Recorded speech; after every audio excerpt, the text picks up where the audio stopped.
se retrouve aujourd'hui dans une nouvelle vidéo de la série dans laquelle je te parle de consommation de cannabis et plus précisément de la dépendance que l'on peut développer par rapport à cette substance. Tu vas trouver dans la description un lien qui va te rediriger vers une playlist dans laquelle il y a toutes les vidéos de ma chaîne qui parlent de ce sujet. Et aujourd'hui, je reviens après un certain nombre de temps pour te parler de rechute, puisque j'ai rechuté, j'ai recommencé à fumer après un an d'arrêt presque complet, je m'expliquerai tout à l'heure, et je voulais revenir un petit peu sur ce moment-là, puisque j'ai beaucoup de choses à dire là-dessus. Évidemment, ce que je vais dire ici peut ne pas du tout s'appliquer à ce qui se passe avec éventuellement d'autres drogues, puisque l'effet qu'a le cannabis sur ton cerveau et ton organisme n'est pas le même que l'effet que peuvent avoir d'autres drogues sur ton organisme et ton cerveau. Donc, évidemment, ce que je dis est à prendre avec la nuance qu'il y a autour, mais je me dis que ça peut quand même éventuellement servir et peut-être encourager des personnes qui ont des problèmes avec d'autres substances à se remettre sur les rails de l'abstinence. Dans la précédente vidéo, je te parlais du CBD, donc je vais pas tout réexpliquer ici à propos de ce que c'est le CBD, mais comme tu auras pu le deviner, il s'est passé ce que je craignais dans ma précédente vidéo, c'est-à-dire que pendant cette année-là où j'ai absolument rien fumé du tout, il y a eu deux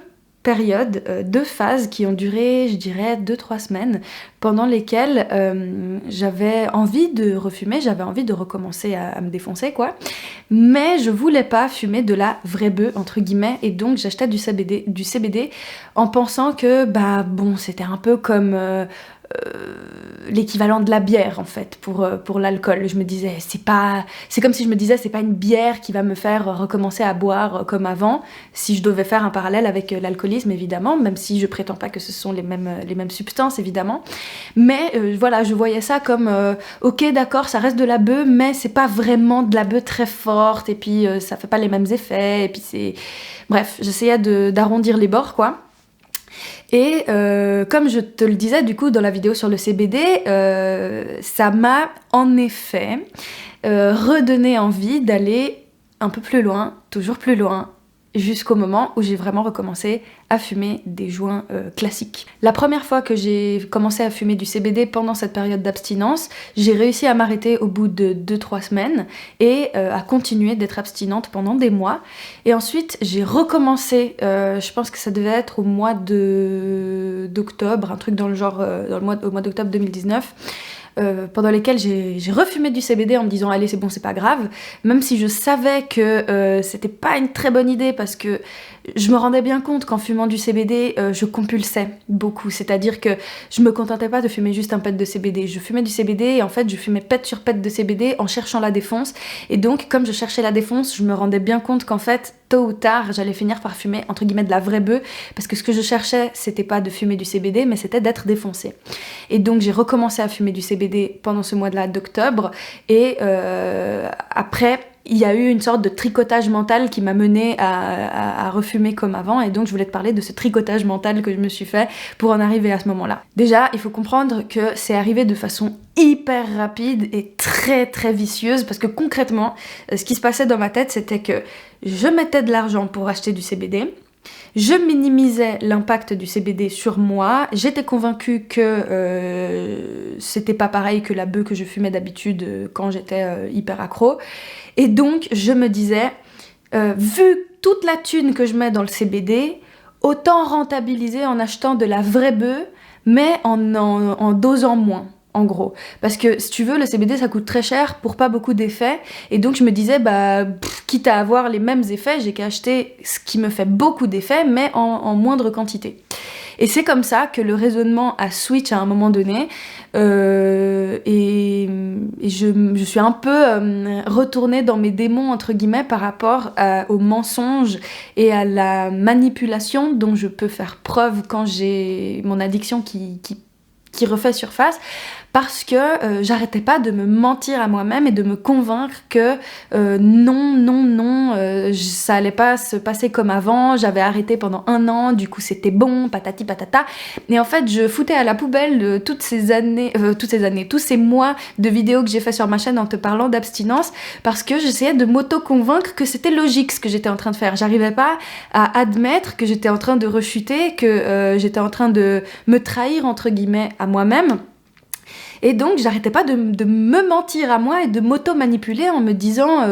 en me trouvant des bonnes excuses, en fait, en me trouvant des bonnes excuses, en essayant d'euphémiser, en fait, ce qui se passait, en essayant de me convaincre que tout allait bien et que j'allais très très bien, parce que maintenant, avec le recul, je peux te dire que si j'ai recommencé à fumer et si je recherchais la défonce, c'est parce que j'allais mal, j'étais extrêmement anxieuse, je me sentais vraiment pas bien, et pour moi, le fait de fumer des joints, c'est un symptôme de mal-être. C'est pas la cause de mon mal-être à proprement parler, même si ça le devient à force, mais à la base, c'est un symptôme, c'est le résultat d'un mal-être. Et à ce moment-là, je voulais rien savoir, je ne voulais pas l'entendre, je ne voulais pas le réaliser, et même si autour de moi, j'avais des regards un peu suspicieux des personnes qui étaient au courant, parce qu'il y en avait très peu, ces personnes-là, quoi, me disaient, mais fais gaffe, tu crois que c'est une bonne idée, non. Et puis, j'arrivais à les manipuler, elles aussi, en les convaincant que je savais très bien ce que je faisais, que j'allais très très bien, que tout se passait pour le mieux dans ma vie, que c'était une décision claire, que non, j'avais absolument pas de soucis à me faire et que eux non plus. Et c'est pour ça que je dis que c'est vicieux, parce que c'est du tricotage qu'on se fait tous les jours dans la tête, c'est une sorte de maison de pensée à laquelle on rajoute des pensées les unes par-dessus les autres, et c'est vraiment un cercle vicieux, c'est-à-dire que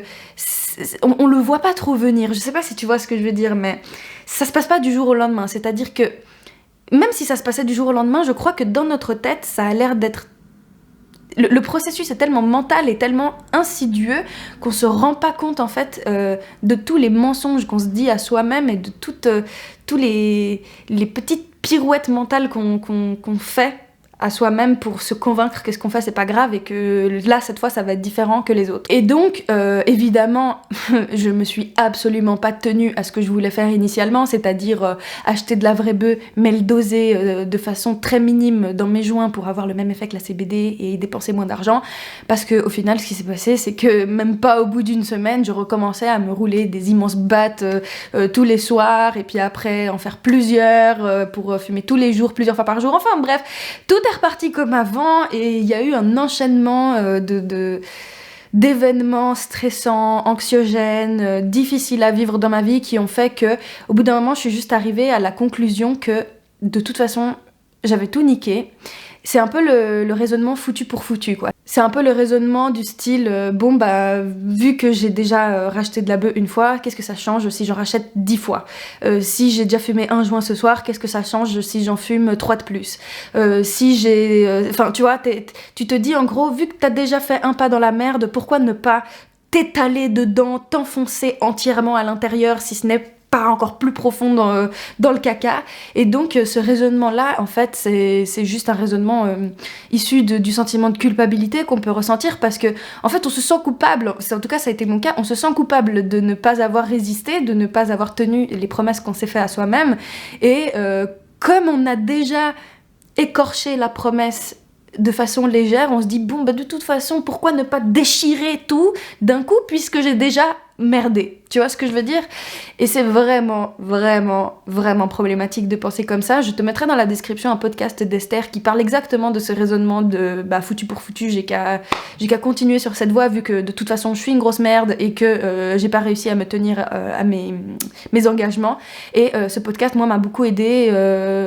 au moment où je l'ai écouté, parce que ça m'a remis les idées en place. Donc je te conseille vraiment d'aller l'écouter. De manière générale, les podcasts d'Esther sont très intéressants, donc je te conseille d'aller voir ce qu'elle fait. Mais ce podcast-là en particulier est vraiment cool, surtout dans cette situation. Et c'est là tout le problème en fait de la rechute. C'est vraiment le nerf de la guerre pour moi, c'est le sentiment de culpabilité, parce que on entre dans une spirale d'auto-dévalorisation et c'est exactement ça qui nous pousse à consommer. C'est-à-dire que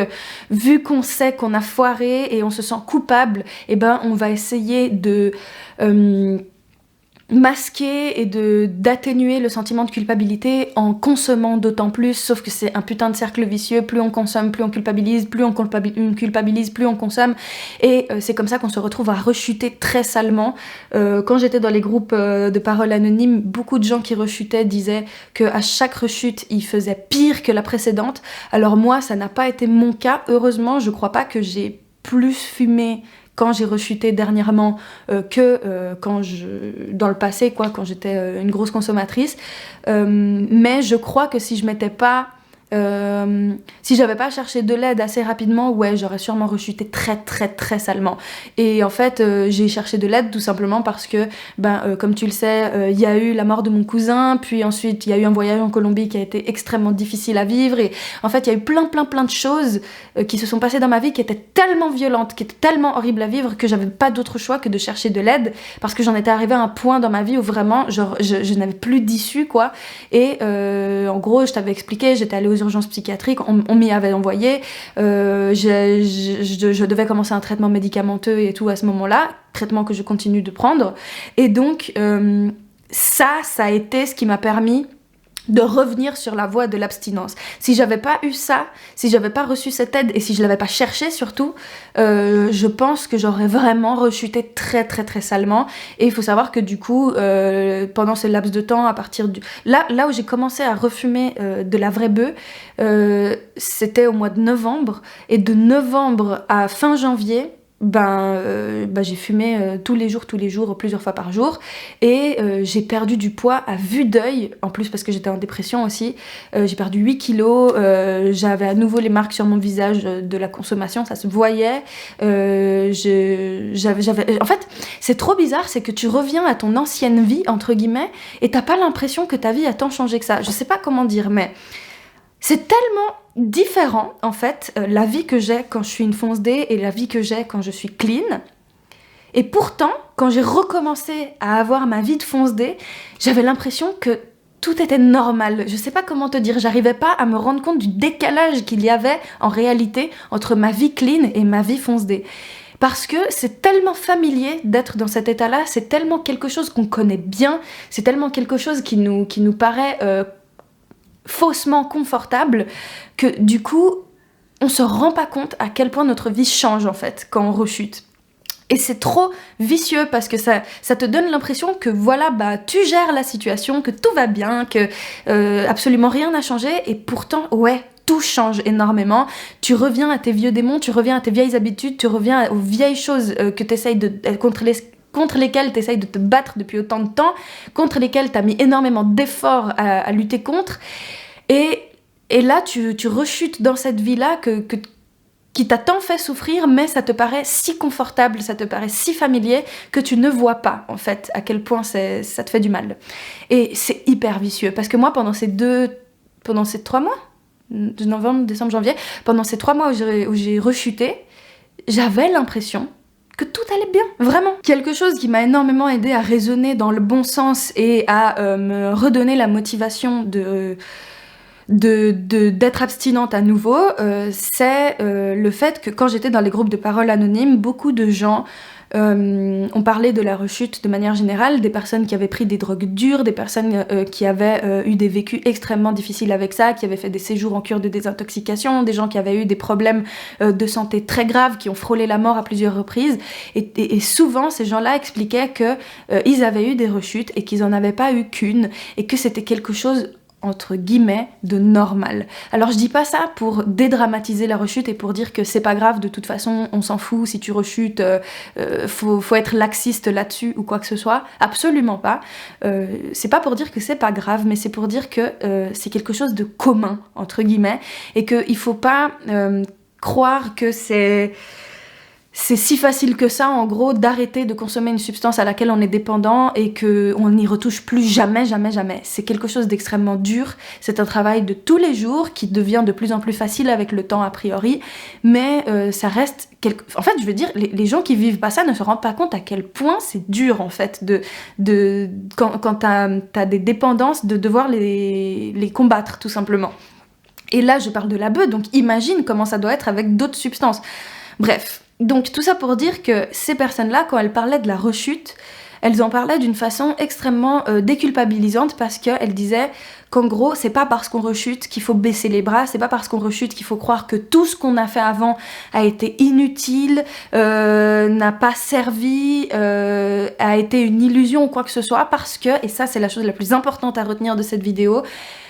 chaque moment d'abstinence que tu gagnes, c'est de l'apprentissage que tu acquiers pour de vrai. En fait, chaque heure, chaque jour, chaque semaine, chaque mois que tu gagnes en étant sobre et en étant abstinent ou abstinente, c'est du temps gagné, c'est du temps pendant lequel tu vas vraiment avancer, tu vas vraiment découvrir des nouvelles facettes de toi, découvrir une nouvelle façon de vivre et inconsciemment développer des raisonnements, des réflexes et des habitudes qui vont vraiment te servir, même si tu as l'impression que ce sera pas le cas, parce que quand tu vas rechuter, tu auras l'impression que « Ah putain, tout ça a été complètement illusoire et inutile, c'est de la merde quoi. » Alors que non, en fait en réalité tu avances. Et je pense que le mantra entre guillemets qui peut résumer ce que je dis là, c'est quelque chose que j'ai lu dans le livre de Fabien Olicard qui s'appelle Votre temps est infini, que je te conseille, qui parle pas du tout d'addiction d'ailleurs, mais bon, je trouve que c'est très cohérent. C'est que 1 vaut mieux que 0 dans tous les cas. 1 vaut plus que 0. Toujours. C'est-à-dire que, comme je t'ai dit, chaque petit pas que tu fais en plus vers ton objectif d'abstinence est un pas de gagner, même si tu rechutes après. Et ça, faut vraiment le comprendre. Donc, c'est pas pour que tu sois laxiste là-dessus et que tu te dises « Bah, de toute façon, tout le monde rechute, et puis de toute façon, on s'en remet, etc. Donc, quitte à recommencer, recommençons. » Le but, c'est pas d'être dans ce raisonnement-là, c'est plus d'être doux avec soi-même, compatissant avec soi-même et se dire « Ok, j'ai rechuté, mais je ne me condamne pas moi-même. » Ça veut pas dire que tout est acheté à la poubelle. Je l'ai fait une fois, pourquoi je pourrais pas le refaire? Et attention, parce qu'à nouveau, on peut dériver dans des pensées négatives par rapport à ça, parce qu'il y a beaucoup de gens, par exemple, je pense notamment à mes potes qui filment des clubs, qui disent « Ouais, moi j'arrête quand je veux, je l'ai déjà fait une fois, je l'ai déjà fait plusieurs fois dans ma vie, donc t'inquiète, je suis pas accro. » C'est pas parce qu'ils ont réussi à arrêter par le passé de fumer que ça veut dire qu'ils ont réussi à vraiment être abstinents. Parce que quand tu te dis « Je vais arrêter de fumer pendant 1 semaine, pendant 1 mois, pendant 6 mois », en sachant que ça va être une courte durée,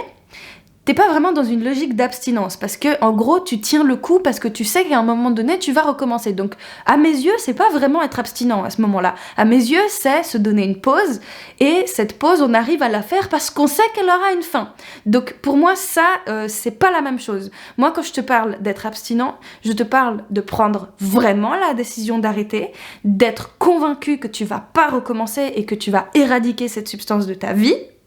et de t'y tenir, et de t'y tenir le temps qu'il faut, c'est-à-dire que si ça dure 1 an, ça durera 1 an, si ça dure 6 mois, ça dure 6 mois, si ça dure 1 mois, ça dure 1 mois, mais en tout cas, pendant ce laps de temps, tu étais dans une logique pendant laquelle tu savais que tu ne voulais pas recommencer et que tu n'allais pas recommencer. Là, ok, t'es dans une logique d'abstinence, et si tu rechutes, tu peux te dire, j'ai déjà eu la motivation de le faire une première fois pour ce laps de temps, et ben je vais la retrouver cette motivation et je vais faire encore mieux qu'avant. Là, ok, mais ce sont 2 cas de figure différents, je sais pas si c'était clair, c'est 2 situations différentes, donc pour moi il faut vraiment être bien conscient du fait qu'il y a l'envie de l'abstinence, en voyant ça vraiment sur le long terme et en se disant je ne veux plus toucher à ça, et il y a le fait de faire des pauses et de les réussir, mais pour moi ça c'est pas de l'abstinence, et pour moi ça c'est vraiment à chaque fois mes potes qui fument des clopes qui me sortent ça en mode oui j'ai déjà arrêté 10 000 fois, mais pour moi non, c'est pas, parce qu'à chaque fois quand ils disent ouais j'ai déjà arrêté, ils avaient toujours en tête le fait de recommencer à un moment donné parce qu'ils avaient une deadline, mais c'est pas pareil que d'être dans une logique d'abstinence, donc vraiment j'insiste là-dessus, c'est très important. Maintenant, je vais t'énumérer un certain nombre de pensées qui m'ont aidé moi à revenir dans cette logique d'abstinence et d'être vraiment dans cette volonté de faire mieux qu'avant. C'est-à-dire que je me suis prouvé à moi-même que pendant 1 an quand même, j'ai réussi à faire des efforts que je me pensais pas capable de faire. Et ben maintenant, je vais me servir de cette expérience pour aller encore plus loin et pour faire ça encore mieux qu'avant. Donc déjà la première chose que je me suis dite, c'est que j'ai gagné du temps, parce que j'ai fumé pendant 6 ans de façon anarchique et excessive et ça a bousillé énormément de choses dans ma vie. Pendant 1 an qui a suivi, j'ai réussi à m'abstenir la majorité du temps, si on parle pas de la CBD, mais j'ai réussi à m'abstenir. Et donc c'est du temps de gagner. C'est du temps qui m'a servi. C'est du temps pendant lequel je me suis prouvé des choses, pendant lequel j'ai pu expérimenter un tas de choses, pendant lesquelles je me suis découverte autrement, et il faut que je valorise ça. Donc déjà, pense que tu as gagné du temps, quelle que soit la durée pendant laquelle tu as été abstinent, tu as gagné du temps, et c'est très important, et c'est vraiment cool, et tu peux t'en féliciter. Parce que Dieu sait à quel point c'est dur de se passer d'une substance à laquelle on est accro, et comme je t'ai dit, chaque instant compte. La deuxième chose que je me disais, c'est que comme je l'ai déjà fait une fois, je suis au courant des erreurs que j'ai fait et qui m'ont fait rechuter, et donc maintenant que je suis au courant des erreurs que j'ai fait, je peux ne pas les reproduire. C'est-à-dire que maintenant, la Carolina qui te parle aujourd'hui devant cette caméra est à 100% sûre du fait que non, il ne faut pas qu'elle fume de la CBD parce qu'elle sait que la CBD, c'est un moyen insidieux et vicieux de la faire rechuter dans ses anciens démons. Alors juste une petite parenthèse, là je parle dans mon cas. Peut-être qu'il y a des gens qui fument que de la CBD et que ça fait tenir le coup entre guillemets pour ne pas fumer de la vraie bœuf ou prendre d'autres drogues ou d'autres substances. Et dans ce cas-là, c'est vraiment bien pour toi si tu trouves ce moyen-là d'être abstinent par rapport aux substances à laquelle t'es accro d'habitude. Mais dans mon cas, la CBD, ça me fait rechuter dans mes anciens démons. Donc ce que je dis est valable pour moi, pour mon expérience, évidemment, pour toi, ça sera peut-être différent. Donc j'ai pas envie de diaboliser le CBD en disant il faut jamais fumer de CBD, il faut jamais prendre autre chose dans ta vie ou quoi. Chacun gère ses addictions et gère son abstinence comme il ou elle peut. Mais voilà, dans mon cas, je sais que la CBD, ça me fait rechuter, j'en suis convaincue. Et du coup, maintenant que je sais et que je connais mon comportement par rapport à ça, je sais que même dans les moments de faiblesse et dans les moments où je voudrais recommencer à fumer, non, je vais pas fumer de CBD parce que je me connais, je sais que j'ai déjà fait cette erreur et que je prends beaucoup de risques si je recommence. La troisième pensée que je me suis dite et donc que je t'ai déjà mentionné tout à l'heure, c'est l'idée de me dire que je suis loin d'être la seule qui rechute, et il y a un côté déculpabilisant avec ça parce que tu sais que tu peux en parler du coup à des gens qui ont les mêmes problèmes que toi et qui s'en sont sortis. C'est-à-dire que quand j'ai rechuté, je sais que je pouvais parler à certaines personnes qui avaient rechuté plusieurs fois et qui s'en sont sorties plusieurs fois et qui ont réussi à me redonner cette motivation, qui ont réussi à me réconforter entre guillemets et à me... C'est juste des sortes de mentors entre guillemets, des personnes qui sont passées par la même chose que toi, et puis tu te dis mais si toi t'as eu ça avec cette violence là et que t'as réussi, alors moi ça m'inspire à réussir aussi. Et du coup l'idée de savoir que c'est quelque chose de commun, quelque chose qui risque d'arriver et que c'est très rare en fait que des gens arrivent à arrêter une substance du jour au lendemain et s'y tenir pendant tout le reste de leur vie, ça permet de relativiser la chose et d'arrêter de se considérer comme une grosse merde et donc, en se considérant comme une grosse merde, se donner des raisons de consommer. Donc vraiment, retiens que la rechute, ça fait partie aussi du processus de l'abstinence. Il faut le voir comme une étape par laquelle tu passes et qui est un obstacle dans ton abstinence. Mais il faut pas le voir comme une annulation de tes efforts, mais plutôt comme un challenge qui est sur ton chemin et qu'il faut surmonter pour continuer ton processus d'abstinence. Et la quatrième chose que je me suis dite et qui m'a vraiment fait réaliser, je pense, la chose la plus importante aussi dans tout ce processus, c'est le fait de constater que, en effet, j'avais vraiment un problème avec la bœuf. Et j'ai vraiment un gros problème avec cette substance. Parce que en voyant ma rechute et en voyant comment si facilement et d'une façon si vicieuse et à quel point je pouvais me mentir à moi-même, mentir aux autres et me trouver des excuses en fait, ça m'a fait réaliser encore plus que putain, c'est vraiment de la merde pour toi, faut vraiment que t'arrêtes. Parce que on a tendance à oublier le fait que il y avait des raisons, des bonnes raisons qui nous poussaient à arrêter, qu'il y avait des effets négatifs sur notre vie, qu'il y avait énormément de problèmes qui découlaient de cette consommation anarchique, excessive, etc. Et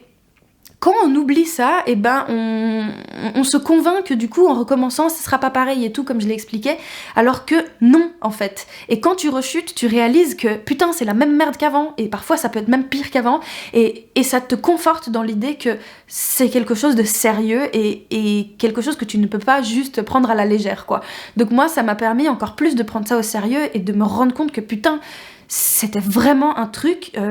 contre lequel j'allais sûrement devoir me battre toute ma vie. Alors ce sera pas toute ma vie aussi dure, parce que là je peux te le dire, c'est facile à nouveau entre guillemets. Là j'ai pas l'impression de devoir lutter tous les jours contre mon addiction. Par contre c'était un peu le cas il y a quelques semaines. Là ce n'est plus le cas, et ça n'empêche pas le fait que je sais que je vais devoir être vigilante avec ça.